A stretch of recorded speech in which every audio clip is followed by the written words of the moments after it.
Back with another video. I'm here in the park doing these videos vlog style again, like I started in the beginning, which I actually prefer. I like doing them this way. I don't know, just the candid type of videos, I prefer those to the ones where I have like the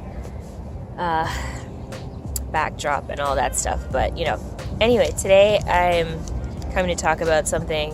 You guys know that the stuff I talk about is personal to me. It's based on my experiences just in life and in business in general. So I just want to put out a little disclaimer there. I'm not a counselor. I'm not a preacher.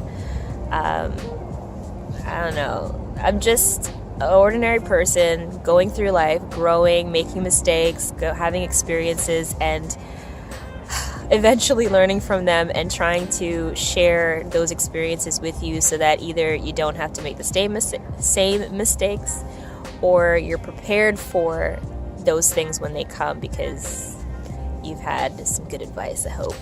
Okay, so today's video is about, it's called Move or Wait.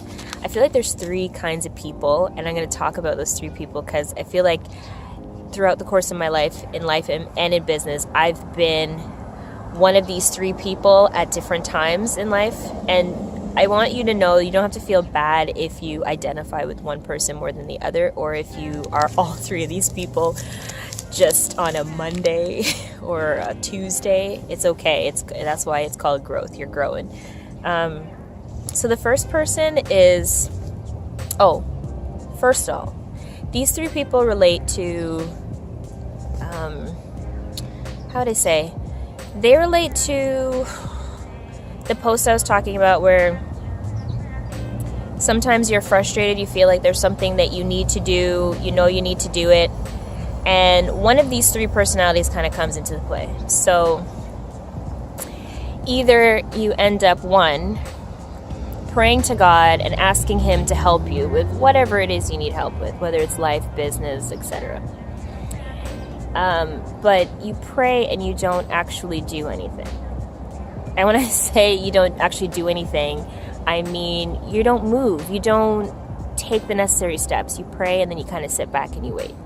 Now, from my understanding, more often than not, when you pray, God is waiting for you to make a move. He can't do anything without you, without your,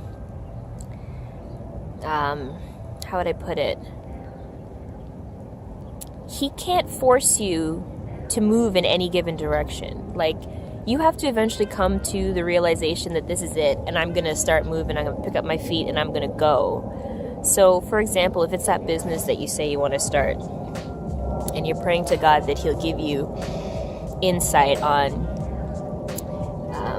or give you funding, or find the right person for you to partner with. I'm not saying He won't do that, but He's waiting to see what you will do. Will you move? Will you take what He's already given you and start doing something with that? Because you have to understand, how is He going to help you and give you more if you can't handle what He's already given you? So I was this person once. I wouldn't do anything. I would just sit there and pray, and I would do a little bit here and there, but nothing really substantial to move me forward, because I was kind of hoping and praying that God would kind of send the right people and this, that, and never actually picking up my feet. Part of it was fear, but part of it was just I wasn't moving. So that's the first person. You're praying all the time, and you're probably frustrated because you can't understand why everyone around you is achieving things or doing things or whatever, and you feel like you're at a standstill. I feel like in that moment you should reevaluate and ask yourself, the things you're praying for, are you ready for them?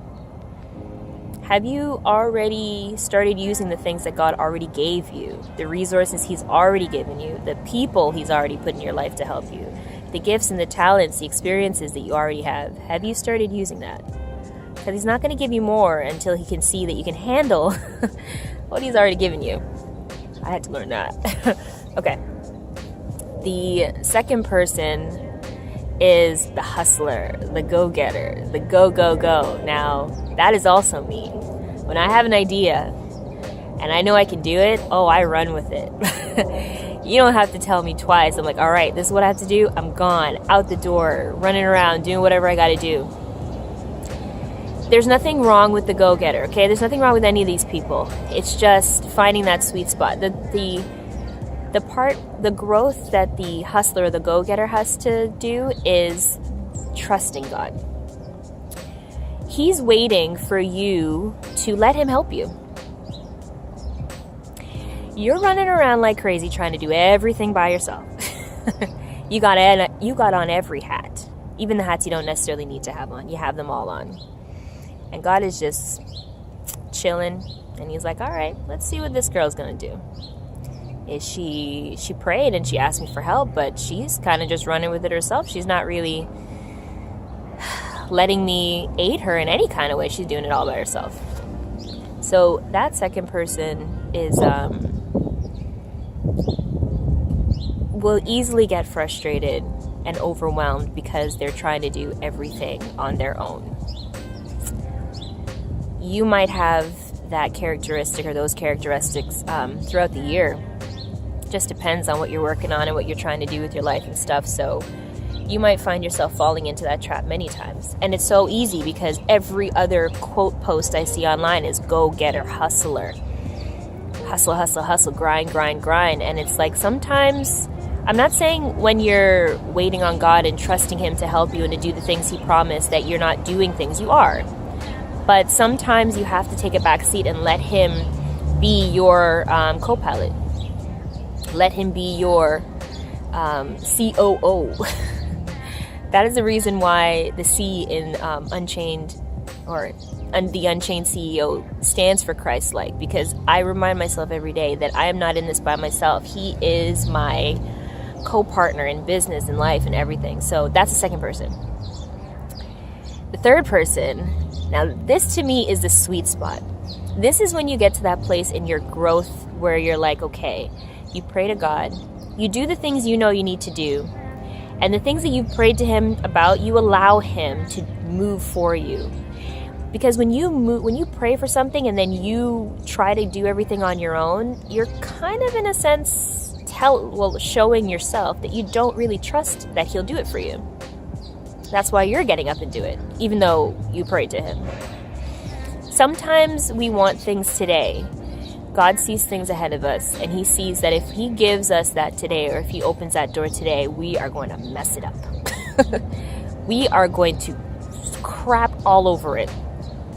And we're not going to enjoy it, and it's not going to be the amazing experience, amazing thing that we had prayed for. It's going to be a load of crap. So the reason why sometimes you don't get what you want right off the bat is because you're not ready. It's not time. So that sweet spot is doing the things that he told you to do. You know he's already told you to do these things. This blasted thing keeps falling out of my ears. Doing the things that you know you're supposed to do, right? And trusting him to do the things you know you can't do right now because you're not at that place yet. So there's those three people. It's up to you to recognize what place you're in right now. You might be that first person. You might be that second person. You might be that third person. And I find I teeter-totter. Sometimes I'm there, sometimes I'm not. Don't beat yourself up about it. But one thing I've learned is the more I stay in the sweet spot, that place of using my gifts and my talents that he gave me, developing them, growing myself, and doing those things in the time that he told me to, while at the same time trusting that he's working on everything else for me, and that when the time is right and I'm ready and I've developed myself enough that it'll come, that to me is a sweet spot. So move or wait. Sometimes it's a combination of both, but you have to trust him. You have to believe in yourself. Trust him and know that he's working on your behalf far better than you could ever do it. I learned that. Far better. So yeah, make sure you subscribe to the channel. Give it a thumbs up. If you like the video, trying to put out more stuff every week, maybe twice a week now. I'm going to try doing some more get to know me type videos as well, so you guys can get to know me better. And let me know if you like these vlog style videos better than, like, you know, the one where I'm sitting in front of the camera and there's the backdrop and whatever, because I really like doing these ones outside, so it would be great if you guys like them. Yeah.